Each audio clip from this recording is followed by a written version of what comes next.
All right. This is your Gaza War sit rep, day 116. This is a military analysis of the war in Gaza and around, otherwise known as World War III now, that does not disdain Arab military capacities and understands guerrilla warfare. Today, no deep dives today, just events, so many events on so many fronts. Um, let's start with Yemen. Actually, I have been ending with Yemen, but we'll start with Yemen this time because Yemen, there have been airstrikes since the major event, the major attack on the British UK tanker a few days ago. Last discussed extensively in the last sit rep. There have been more airstrikes and a new attack by the Yemen Ansarullah on another ship, a U.S. Navy ship, the Lewis B. Puller in the Gulf of Aden, targeted with a anti-ship missile. So that's it for Yemen. That's the Yemen front. Now, the big news from a couple of days ago is of an attack by the Iraqi resistance. So the Iraq front is the major thing to talk about, and we'll just talk about that right now. The Iraq resistance used a drone, maybe more than one, but what we've heard is that it was one drone, and that drone hit a base. Now there's a base which is on the borders of Jordan, Iraq, and Syria. So just take a moment and think about what that means, that there's a US military base spanning the borders of these three countries. And this base, apparently, it was hit. Maybe the Syrian part was hit, maybe the Jordanian part was hit by this drone, but whatever it hit, it killed. US soldiers were killed for the first time in a while. So the US Central Command has issued a statement, and it's the wording was noted by Aria. Remember, I always tell you to follow this Aria's account on Twitter, ARYJEAY. And the U.S. Central Command said, "We're deeply saddened by the loss of our three Army soldiers who made the ultimate sacrifice while serving their country in Jordan." So it's a notable thing to say, which is that they're serving their country by being on a base that spans the borders of these three countries. It's this kind of strategic occupation location from which to control routes and logistics to better occupy the region. So that's a major attack. It's a major escalation. It was a major attack. 30 plus US soldiers were injured, and some of them may also end up losing their lives. So it was a major strike. And one of my favorite accounts on Twitter, which normally tweets kind of police, about police, the politics of police and police abuses. It's called OLASM. I don't know, OLAASM, and there's this conference with Biden where Biden says they're holding Iran responsible for this attack from the Iraqi resistance on US troops. Because why? Because they supply the weapons. And OLAASM, nobody from nowhere, says it's not that he's oblivious, senile, old, or out of touch. It's that he doesn't care if you recognize the hypocrisy of they supply the weapons. And so there is a certain irony to saying that the people who supply the weapons are primarily, fundamentally responsible for what's done with the weapons. Because if you employ that logic, well, you can imagine what follows automatically from applying that logic. there's some commentary about Yemen's missiles from another excellent account, Eyes on South, Hussein, and it says no one. He's quoting the chief of the U.S. Fifth Fleet, saying no one has ever used anti-ship ballistic missiles against commercial ships. It's very unique. The U.S. was attacked much further away outside the defensive umbrella. The asymmetrical hybrid warfare adopted by the Yemenis has shocked the U.S. There's a level of sophistication here that you cannot ignore, using ballistic missiles against ships. So this is apparently an interesting thing that, in terms of war tactics, in terms of the use of weapons, the novel use of weapons, which we've also seen with Lebanon, Hezbollah, and repurposing anti-tank guided missiles to attack surveillance equipment, gatherings of troops. Okay, so Yemen, the Iraq front, and now the Iraq front is related to Syria. There have been more rocket attacks on the Golan Heights, counterfire from the Israelis just today. And apparently, there's also, simultaneously with the talk of escalation, the US has, there's a source that Aria quotes saying, Al Jazeera, ultimately going back to Al Jazeera, in the last 2 days, the US sent a message to Iran through third parties saying it's not interested in endless war with Iran, but the expansion of current war will lead to escalation, American escalation. Tehran replied that any attack on Iran and its soil will cross a red line that will result in a reaction from Tehran. So not looking de-escalatory there. Not sure what will follow. On the other hand, a major thing to talk about on Iraq. Oh, let me get to that in a second. Before that, let me just talk one more thing. In Syria, there was an additional bombing in Damascus yesterday, the Zainabiyya area in Damascus. Some missiles, civilians were killed, Syrian civilians were killed, and some of the missiles were shot down, but not all of them.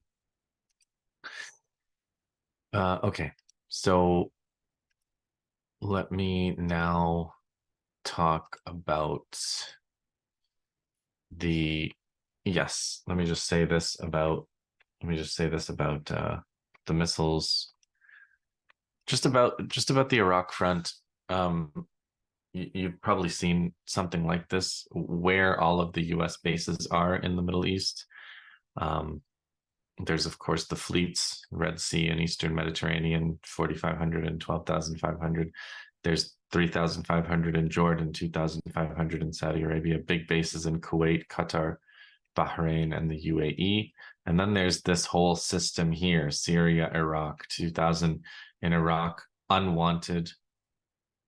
The Iraqi government has made it very clear they want them to leave. Syria, 900, just stealing oil and wheat and illegally occupying Syria and looking very vulnerable. And this is the point, that there was a time when the map of these bases looked like a menace, but now it just looks like potential targets. And this is a situation that the US has entered. Now, one ray of hope maybe for the US is this, which there's been a statement by one of the Iraqi resistance groups, Kataib Hezbollah, Iraq, and they've announced the suspension of operations against US forces. They said they're going to adopt a passive defense stance against further notice. Now, what's going on here? It could be that they are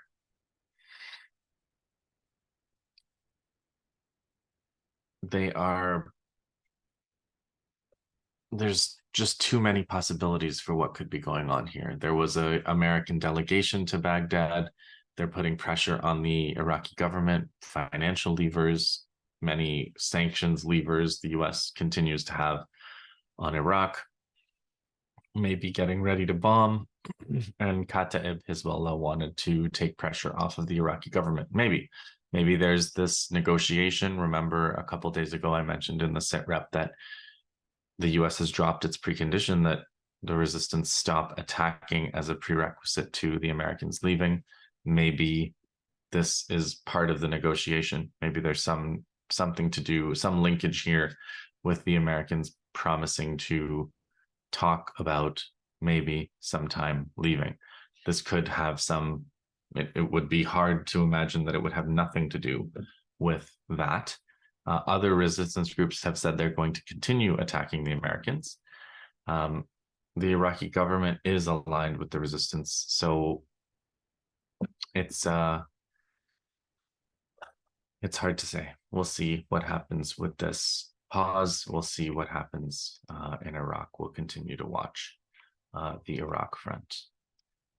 I want to go to the American front. You've probably seen Nancy Pelosi's had an interesting couple of days. She's called anti-war protesters alternately agents of Russia and agents of China in as many days. So, I mean, not much to say about that. Maybe she's in a similar cognitive situation as Biden, or maybe there's something more. I don't think there can be much more to that statement. Another kind of not hardly worth talking about, but probably worth mentioning is this flash. The Biden administration is considering slowing down some arms shipments to Israel as leverage to convince Prime Minister Netanyahu to heed U.S. calls to scale back its military assault in Gaza, according to officials familiar with the discussion. The wind kind of leaves your sails with each pause in that sentence. That's you stumble your way through that headline, and by the end, it's pretty clear nothing much is going to happen there. Now let's talk, before we get to Gaza itself, we should talk about the West Bank. There was a major operation in the West Bank, an Israeli operation where they disguised themselves as medical personnel, went into a hospital, and assassinated patients in their beds, some who were wounded in a previous bombing. Yeah. So this is how Israel is responding to the ICJ's judgment that there's imminent danger of genocide by going into a hospital and murdering patients in their beds. Always notice that it's always hospitals. As far as following that thread in terms of what Israel is doing and accomplishing on the Israel front, there's a tweet I saw, you may have seen, another major achievement, the bombs dropped by the Israeli army, according to Hebrew newspaper Kol Ha'ir, on Gaza in 4 months, surpassed those used by Russia in its war on Ukraine over 2 years. Estimates suggest the quantity of bombs used by the Israeli army on Gaza exceeds those employed by Hitler in World War II. We have a conference in Jerusalem being held, I guess yesterday, the day before, a conference where major government ministers planning to return settlements to the Gaza Strip, locations of the planned settlements, some on top of existing Palestinian towns. And Oren Ziv was at the conference, lots of reporting there if you want to check that out. It's not just the utter disdain for the ICJ ruling or international law in general, or the previous ICJ rulings about settlements or any of that, but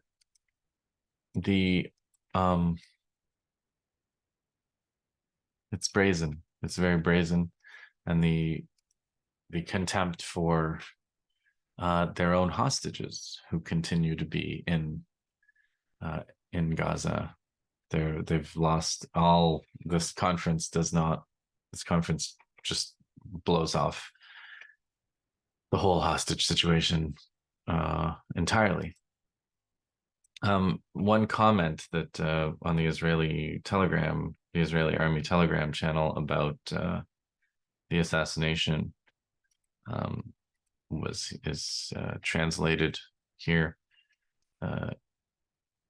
Arab report that our forces killed 3 sheep farmers at the Ibn Sina hospital in Jenin. The veterinarian team will be honored and collect the remains of their remaining pig blood as a donation. So they think this is all very funny, and are laughing about it on social media. And in terms of blowing off the hostages, there's new notice from the families of the hostages. Reported today that sister of an Israeli prisoner in Gaza went on Israeli TV to say her government is enacting the Hannibal Directive on our citizens. They are annihilating them, confirming again in Zai Squirrel's words that the regime is intentionally killing its own people. So that's the report from the Hannibal front. Elsewhere on the Hannibal front, the growing mobilizations, of course, supported tacitly by Israeli security forces, and what Louis Alday reports and Carl Zah commented on, both friends. Louis said they're all from different sides of the Israeli political spectrum. They say they're from the right, from the left, they're religious, they're secular. Some of them are families of hostages, but all coming out for the simple aim of trying to stop humanitarian aid. And Carl commented on this. He said, a heartwarming story of a society coming together, overcoming their differences to stop humanitarian aid. So that's the Israeli front. And I suppose we should mention the cutting of funding to UNRWA, the United Nations Refugee Works Association, which 9 countries, no more now, the US, the UK, Canada, of course, Germany. It started with these 9 countries, but United States cut 343 million, Germany 202 million, and then you get into much smaller amounts. Switzerland, Canada, Netherlands, UK, Italy all cut about 20 million each. Australia and Finland 20 million between them. And then the EU cut, Japan cut, and a number of other European countries has tried to join back. So this is hundreds of millions of dollars that they're taking from emergency aid to Palestinian refugees during a genocide. This is nothing else but a starvation, famine plan, which Israel has been going for from early on. And Jonathan Cook, who's a journalist based there in the region for a long time, he's originally English. He said UNRWA is separate from the UNHCR and deals only with Palestinian refugees. And that's because Israel wanted that division in 1948. He goes into some detail about why UNRWA came out the way it is. And it's all to maximize the jeopardy and the ability of Israel and its allies to do exactly this. And the outcome of all of this is, as the Electronic Intifada reports, that famine is now inevitable. Famine is now inevitable in Gaza after the suspension of funding to UNRWA, the UN Special Rapporteur on the Right to Food, warns. So the hunger plan to be imposed on Gaza by Israel, they're blocking humanitarian aid at the border. Canada and the US and all the rest are cutting funding to UNRWA. So they're doing their best to make sure that the Palestinians starve, with the hope that they can starve them into submission where they could not win on the battlefield. The battlefield. Now we go to the battlefield in Gaza. We'll end there today. There have been new videos, which you may have seen, one of the resistance fighters wearing a long black coat, and there's been art made out of that. But those attacks with the Yasin 105 rocket-propelled grenade against tanks, but there have been plenty of developments on the battlefield, just going from the 28th. So a couple days ago, Al-Qassam targeted 2 Merkava tanks in Khan Yunis, west of Khan Yunis, two other Merkava tanks in the Jura al-Aqad area, also around Khan Yunis. Al-Quds engaged in clashes with Israeli soldiers all around Khan Yunis, shelled soldiers, targeted military vehicles in Al-Amal and Jura al-Aqad, where Qassam said they were fighting, blew up a Merkava tank in Al-Amal, west of Khan Yunis. Mujahideen brigades shot down a drone. Martyr Omar al-Qasim forces are fighting in the central region of Gaza Strip. Hezbollah is continuing to target Israeli soldiers and surveillance equipment with rockets, and all the attacks in Iraq and Syria. That was the 28th. On the 29th, so yesterday, Al-Qassam did a major shelling of Tel Aviv with a rocket barrage, hit a D9 military bulldozer in Jura al-Aqad and Khan Yunis. Al-Quds brigades, rocket barrages, clashes in Khan Yunis, targeted a group of snipers entrenched in a building with a guided missile, blew up a Merkava tank with a Thaqib barrel, high explosive. Same with Mujahideen brigades, Al-Aqsa brigades, Omar al-Qasim forces are all fighting around Gaza, including Gaza City. So there is still fighting in the north in Gaza City. There is a speech from today by the Al-Quds spokesperson, Abu Hamza. He says, we continue to confront the Israeli aggression machinery on all battle fronts. When we declare operations, it's not to boost morale, but carry military significance that has reached the occupier. We say to the enemy and families of the prisoners, even if you search the sands of Gaza, your prisoners will not return to you except by a decision of the resistance. We appreciate the patience of our people and announce the continued confrontation against the aggression on all fronts. We have downed drones, targeted supply lines. There's a message to the Islamic and Arab countries. Our disappointment in you is immense. We extend our greetings and support of our resistance and brotherly resistance in Hezbollah and Yemen, the valiant resistance of Iraq, and those who follow our example. And then today's more Merkava tanks targeted in Khan Yunis and Gaza City, more clashes. Sarai al-Quds says 6 Merkava tanks and a D9 bulldozer, plus attacks on soldiers. Mujahideen brigades targeted a D9 bulldozer. So bulldozers, armored vehicles, tanks continue to be hit by the resistance in Gaza. So what can we expect in the coming days for this coming week? We are going, the UNRWA funding issue, I really think that other countries can take up the slack here. If the Western countries were going to cut UNRWA off, its leverage they should not have, and they should not have it in the future.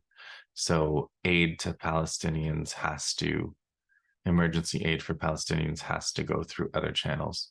Eventually, of course, it'll go through the sovereign government of Palestine, but in the meantime, there has to be some South-South solidarity, as the resistance spokespeople have been saying. The Arab and Islamic countries, this is a place where they can step up and replace that Western funding that exists basically to provide a lever of control over these people through hunger and starvation. And it's urgent, and I think we will see efforts to plug that. We'll see civil society, we'll see ordinary people sending the UN money, but we'll also hopefully see countries stepping up there. As far as what's going to follow up with Iraq, or how the US is going to retaliate for the attack on its illegal bases in Syria, Iraq, Jordan border, that I think we can expect to see more going on there. There has been a lot of talk of transferring many Israeli troops to the Lebanon front, but nothing has followed from there. Again, something could happen.